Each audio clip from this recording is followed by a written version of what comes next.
So while the president was overseas, the Secret Service was completing an investigation into this cocaine that was found at the White House. And, cocaine, as the philosopher Eric Clapton says, it don't lie. What did the Secret Service find?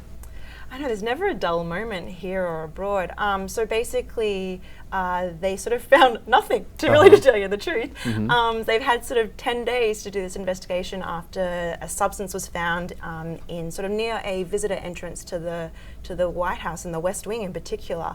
It was quite kerfuffle when it was discovered. They had to sort of shut down, evacuate the White House, I should say, because a white substance can be many things.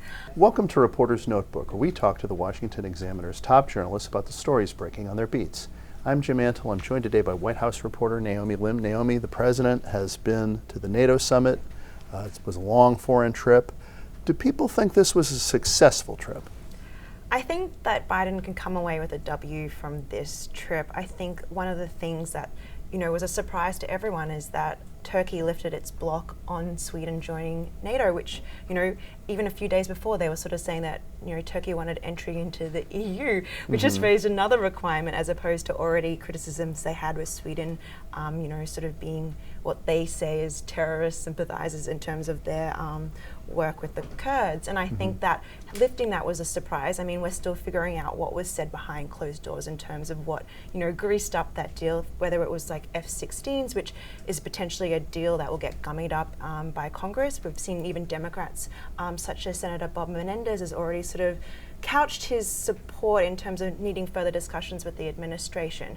But that was like a major success. I mean, at the same time, he also was able to secure security guarantees for Ukraine, and obviously that was well short of what Volodymyr Zelensky wanted in terms of Ukraine's accession into NATO. But at least, I think that he has this tradition of sort of asking for the sky, and if you get something less than that, it's still a win as well. Some cluster bombs or something like that. Exactly, something like that. And so I think that the summit has been pretty successful. There was reporting that, as I sort of said, Zelensky does have this habit of asking for more. That caused some tensions earlier in the administration with some sort of tense conversations, and we're seeing reporting emerge that similar things happened to that after a tweet from Zelensky sort of calling NATO's decision not to extend an invitation as absurd. But there were lots of handshakes and hugs, guy hugs, as they do, and very awkward bro hugs and very awkward sort of diplomatic handshakes all around in Lithuania. So while the president was overseas, the Secret Service was completing an investigation into this cocaine that was found at the White House. And, cocaine, as the philosopher Eric Clapton says, it don't lie. What did the Secret Service find? I know, there's never a dull moment here or abroad. So basically, they sort of found nothing, to tell you the truth. They've had sort of 10 days to do this investigation after a substance was found in sort of near a visitor entrance to the White House and the West Wing in particular. It was quite kerfuffle when it was discovered. They had to sort of shut down, evacuate the White House, I should say, because a white substance can be many things. And we sort of discovered today that the Secret Service has concluded its investigation, and sort of with no suspects being identified, and something that House Republicans who received a briefing on Capitol Hill from the Secret Service, something that sort of emerged is that there was even though the Secret Service sort of combed through hours of security footage and visitor logs, the cubbies that the cocaine was found in, where visitors will leave their cell phones or other personal items, it was in a blind spot of security footage. So, I mean, that sort of raised lots of questions in terms of security on the executive campus. Right. I mean, so people are leaving powder and then they're taking a powder.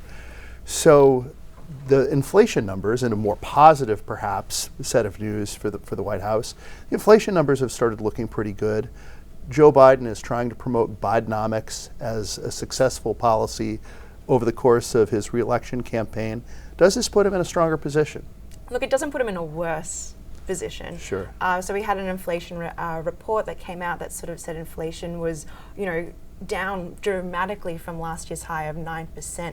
And, that is a good number for the Biden administration to have. At the same time, that doesn't, while inflation has eased, it doesn't mean that prices prices are still higher than when the president came into office. So they still have to contend with that. And then the problem I think they also have to contend with is that the Federal Reserve has this benchmark of 2% inflation, and that means that we're probably still looking at interest rates hikes coming down the pipeline, which makes borrowing more expensive, particularly when things like his student loan forgiveness program has been blocked by the Supreme Court. So potentially households will have to pinch more pennies going into the fall and then potentially going into the next year. And I think the thing with all economic policy and how it sort of relates to campaigns is that it takes time for people to really feel the difference and to have a positive feeling about the economy. And Biden is not only up against really low approval ratings, but specifically for the economy, he's working in like a negative 20 sort of field. And so I think that's something that he will have to contend with. Whether it's sort of we're just reminding people that they're better off even until they feel it. I don't know if that's the strategy that will work, but he's got sort of good numbers to tout finally. Student loans unforgiven. Exactly. Thank you, Naomi.